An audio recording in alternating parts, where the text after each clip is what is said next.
घोटा बचा लेकिन हालत अपने देखे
বানপানীৰ তাণ্ডৱ যিটো দেখা পাইছোঁ ইয়াতে প্ৰায়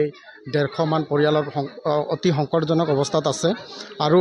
বিশেষকৈ 3টা পৰিয়াল বৰ্তমান উঠি গৈছে পৰিয়ালৰ ঘৰ উঠি গ'ল আৰু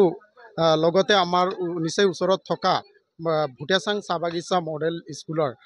অৱস্থা একেবাৰে সংকটজনক অৱস্থাত আছে যিহেতু আমি আদিবাসী ছাত্ৰ সন্থা আৰু স্থানীয় ৰাইজসকলে বহুতবাৰ ইয়াতে আমি কাকতি মিনতি কৰা হৈছিল চৰকাৰক কিন্তু এই ক্ষেত্ৰত কোনো চৰকাৰে পদক্ষেপ গ্ৰহণ কৰা নাই আজি 3 বছৰ হ'ল আমাৰ জনপ্ৰতিনিধিসকলে ইয়াতে আহি ফালে পৰিদৰ্শন কৰি যোৱাহে দেখা পাওঁ কিন্তু ইয়াতে কোনো ধৰণৰ ফলপ্ৰসূ তেওঁলোকে ব্যৱস্থা গ্ৰহণ কৰা নহল আৰু তাৰ বাবে আজি কি হৈছে আমাৰ এই অঞ্চলৰ যিসকল ৰাইজে যি ভুক্তভোগী হৈছে আজি 3টা পৰিয়ালৰ অৱস্থা একেবাৰে সংকটজনক তেওঁলোকে থকাৰ জগা নাই আজি এনেকুৱা হৈছে ৰাস্তাৰ কাষত থাকিবলগীয়া হৈছে তেওঁলোকৰ দুখ দৰ্শা আজি চৰকাৰে বুজিব পৰা নাই আজি চাক ইমান ডাঙৰ এটা ঘটনা হৈছে যিটো নেকি আজি জনপ্ৰতিনিধি এজনো আহি পৰিদৰ্শন কৰা নাই কিছুদিন আগতে অলপ কিবা বান্ধৰ এটা মেৰামতিৰ ব্যৱস্থা কৰিছিলে কিন্তু হেতু কোনো ধৰণৰ ব্যৱস্থা ভালকৈ কৰা নাই আৰু অলপমান কাম কৰিয়ে তেওঁলোকে হাত সাৱটি ধৰিছে বহি আছে উঠি যায় ইয়াৰ পৰা ধ্বংস হৈ যায় তাৰ বাবে জগৰীয়া কোন হ'ব আজি ইয়াৰে ল'ৰা ছোৱালীবিলাকৰ ভৱিষ্যত আছে ইয়াৰে ল'ৰা ছোৱালীবিলাকক ক'ত যাব পঢ়িবলৈ এতিয়া যিটো পৰ্যায় পাইছে ৰাইজৰ বহুত দুখ আৰু বহুত শংকা হৈছে যে এতিয়া যিবিলাক ওচৰৰ আছে ৰাইজ তেওঁলোকেতো যি নেকি 150-200 ঘৰ মানুহ আছে তেওঁলোকে মহা সংকটত আছে আৰু তেওঁলোকৰ এতিয়া মানে জীৱনৰ নিৰাপত্তা নোহোৱা হৈছে তো এইকাৰণে চৰকাৰক আহ্বান জনাইছোঁ যে অতি শীঘ্ৰে যদি এই বান্ধৰ ব্যৱস্থা নকৰে এই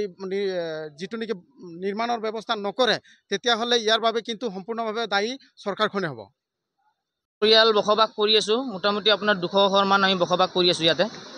তথাপি এতিয়া ক'ব গ'লে আপুনি চাব পাৰিছে বৰ্তমান 200-150 আমি ইয়াতে বসবাস কৰি আছোঁ মোটামুটি আপোনাৰ